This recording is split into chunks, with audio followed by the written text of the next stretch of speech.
shown a time or two between now and kickoff. Might want to tap out till then, though don't do it yet, because Kurt Warner is here with the game plan for you guys. Saints O versus Vikings D, which has been playing much better these last couple of weeks. How would you attack them if you were Drew Brees? Well, Linz, anytime you're playing an aggressive defense, you want to show them one thing and attack them with something else. So I expect Alvin Kamara to get his touches, but also to be a decoy in a lot of situations. Show them Alvin Kamara and then hit them somewhere else. And then they're going to go deep. Put that little carrot in front of those safeties that love to attack things and then hit them over the top. Some play action, some deep overs with some post over the top of it. No picks yet for Drew Brees this season. You see that streak getting through the weekend? Why not? You know, when you can run the football, it makes it easier on a quarterback. And Drew's not having to force things in the passing game because they're so good around him. I could see it keep going. Another great matchup from the afternoon slate on Sunday, Packers-Rams. Put me in the head of Aaron Rodgers. What kinds of things do you think he's seeing here? Well, it's very similar to what Drew Brees is going to see, a very aggressive defense that wants to attack. The problem here is they're so good up front defensively that sometimes you don't have the opportunity to hit them with double moves or get over the top of the safeties. So you have to be efficient, get the ball out of your hands, and pick your moments to attack down the field. All right, that is Kurt Warner with more on the way. His top 5 quarterbacks from the week that just went by still ahead. Thursday night football tomorrow night live from Houston. The first place Texans host the Miami Dolphins. Both teams come into this one over 500. See it live tomorrow, 8 o'clock, right here on NFL Network, on Fox, and streaming on Prime Video. Let's get a report on that team that has won 4 in a row. The Houston Texans, where Omar Ruiz is standing by live as they prepare for the return of one of their old teammates, Omar. Hello, Scott. Well, most of the Texans defensive players I've spoken with acknowledge Brock Osweiler's solid play of late. Not much sentimentality from the likes of J.J. Watt and Jadeveon Clowney, who look to pressure and attack Osweiler all night long. Meanwhile, offensive tackle Kendall Lamb told me he still holds his friendship with Brock Osweiler in high regard for how he was as a teammate both on and off the field. As Lamb said, they did win a division championship as well as a playoff game together. As for Osweiler, he said there's no such emotional attachment to this game. He's been through this before when, as a member of the Texans in 2016, he went back to play against the Denver Broncos. As for his big salary, the salary cap implications from that and the big trade that sent him to Cleveland, he said none of that means anything to him, just letters on a page, he said.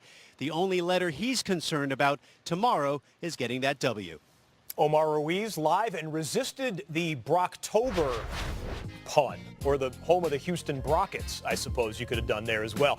Meanwhile, in the Big Apple, the New York Post's headline says, everything must go. Giants making 2 trades in 2 days. Trading deadline is still 6 days away. NFL media insider Ian Rappaport will break down the latest move as the Giants just shipped out the anchor of the interior of their defensive line. What do we know, Ian?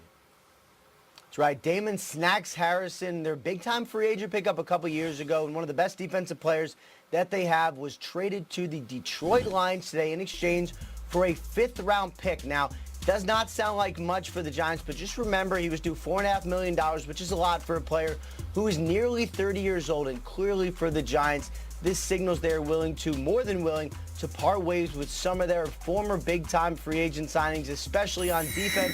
First, it was Eli Apple going to the Saints, and then Snacks Harrison. And for the Lions, what they did, Scott, was they shored up a big-time weakness. So much of general manager Bob Quinn's additions have been offensive line, defensive line. They took a big step in that direction here. And, of course, the next question is, who else are the Giants trading? And everybody wants to know about Eli Manning. Remember, Eli Manning has a no-trade clause and does not want to go anywhere, and highly unlikely that the Giants will be able to actually find a place for him given his age, his lack of production, and his salary. Unlikely to go anywhere. But Janoris Jenkins, who does have a big salary but still can really play, that certainly is a name to watch as we get closer to the trade deadline next Tuesday, Scott. The man who will be keeping his phone charged for the next 6 days, 4 o'clock Eastern on Tuesday, the trading deadline. Thanks, Ian. Lindsay? Scott, you already alluded to it earlier. I mean, we never see this happen in the NFL. It's like we think we're the NBA or something. James Jones, what is a trade that you would like to see happen before the deadline next week? Ooh, listen, I look at the Oakland Raiders. Amari Cooper gone, Khalil Mack gone. If I'm the Jacksonville Jaguars, I am calling right now saying we want Derek Carr.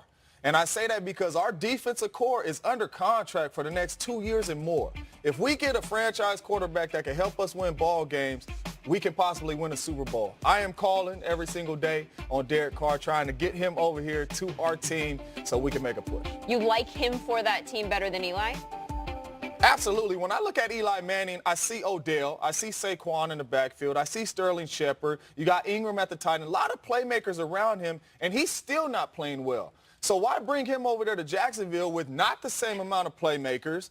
And then once he feels wind or anything, he's going down. I don't think he's better than Blake Bortles at this stage in his career. So I'm keeping Blake over Eli just because at least Blake can run and make some plays with his legs. I do not want Eli over there in Jacksonville. Once he feels wind? He feel wind, whoo, he go down, Lindsay. He feel right on the back of his head, Lindsay, he go down, you know. Well, since you brought up Derek Carr, you should know his coach said today that he didn't see them making any more trades.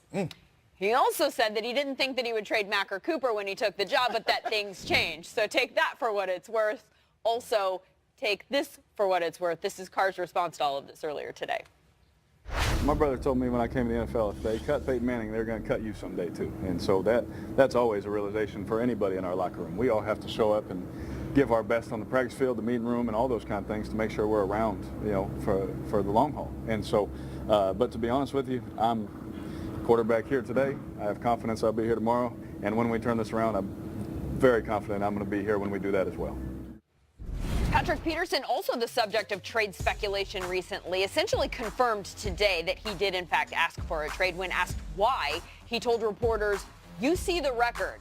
Also released a statement saying, "I've been incredibly frustrated with how the season has gone, but my energy is 100% focused on being part of the solution and helping us turn this around." I'm sorry that I had to, take away from this game week, but it is what it is. I'm ready to move forward. My teammates ready to move forward.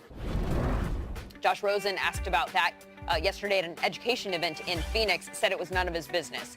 He did have a lot to say about education, though, as he helped introduce the Connect to STEM program at a local high school. That's an interactive education initiative that helps prepare students for careers in science, technology, engineering, and math. By the way, he wore flip-flops to that event, looked fine while he was walking, but he was limited at practice today with that toe injury.